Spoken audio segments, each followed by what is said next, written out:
Friends, today I will be talking about the new TBCB guidelines issued by the MOP just 2 days back. This, in fact, is in line with our energy transition effort to energy security from fossil to non-fossil fuel and creating the grid stability with the power backup or the energy storage system that we now term it. In fact, the government has already issued TBCB related to BESS system, and this is the second in line with that is energy storage system on PSP, the pump hydro station plants. This is important because of the fact that when transitioning to non-fossil fuel, we don't get the 24/7 supply from our renewable sources. And to then substitute for those gaps because of non-availability of whether it is sun, whether it is wind, it is important to fill up the gap through energy storage system.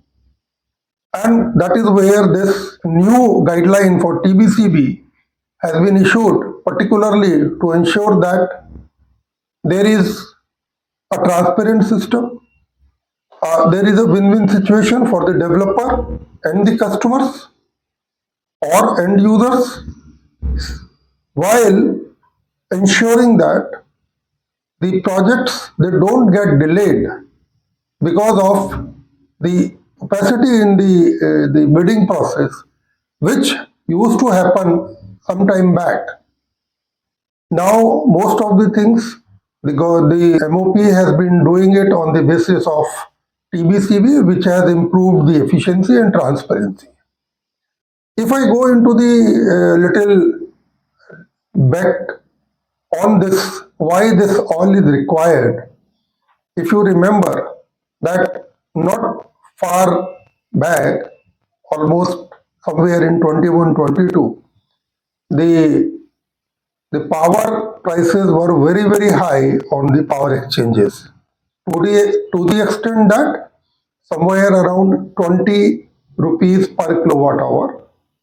And in fact, there were even more demand than the Central Electricity Regulatory Commission has come up with high price dam power purchase, and that was pegged at rupees 50.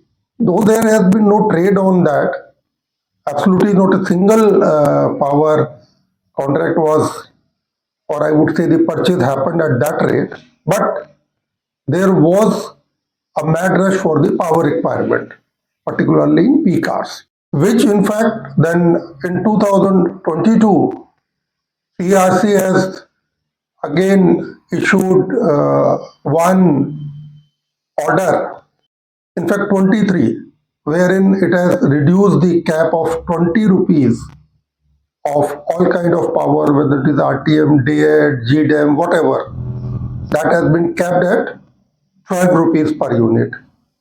But with the more generation available for non-fossil fuel and the capacity being added, this is further reduced by the CRC to the extent of rupees 10. That was just a perspective. I was talking about why this all was needed. In fact, the major issue was the grid stability. Because at the peak hours, when there is a demand which is astronomical in nature, particularly whether it is summer peaks or whether it is winter peaks, so stability was much more important for grids. So this energy storage system is going to substitute that, and this would not only taper the demand, this will also stabilize the power demand and supply curve. The National Electricity Policy 2023 envisaged to have the storage capacity to the extent of 74 gigawatt by 2031-32. Of that, this BESS is already done with, and The PSP is expected to be around 27 gigawatt, for which this new TBCB guidelines have been issued. The benefit of energy storage system is known to all of us, and as I was talking about the high peak rates of rupees 50, rupees 20, rupees 12, that would further actually decrease and will come to a level where that would be matching a normal peak demand somewhere close to, or I would say the cost of some high gray power PPAs which range from 5 to rupees 8. So that way we would be in a position to not only control the peak power demand, we would be also deferring the major capital expenditure, and that would be beneficial for all the stakeholders. And when I say stakeholders, it's a long list of stakeholders, whether it is end consumer, whether it is the discount, whether it is the state, whether it is financial institution, whether it is the state transmission utilities or the central transmission utility, or the environmental groups. Those keep tapping on the power industry about the concern of the environment damages, or for that matter, the carbon content. The energy appropriately addresses the issue of the delays, or I would say has safeguarded the financial institutions who are going to fund these projects, or the end user who is going to buy this power, by keeping a penalty clause in the TBCB guidelines. And this is going to force the developers to do a proper diligence of any project that they intend to take up or they intend to develop.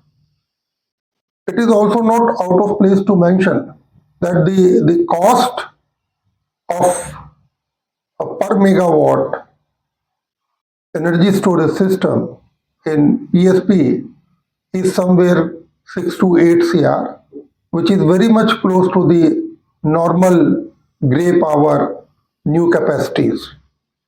The internal rate of return for the developers, or I would say the power producers, is somewhere close to 11 to 14%.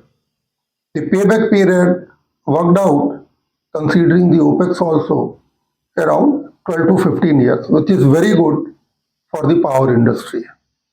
So in total, I can say that these TBCB guidelines would be a very good step in line with ensuring that actually these PSPs, they see the light of the day in the going forward time, and we are able to meet our targeted capacities in as per National Electricity Policy 2023.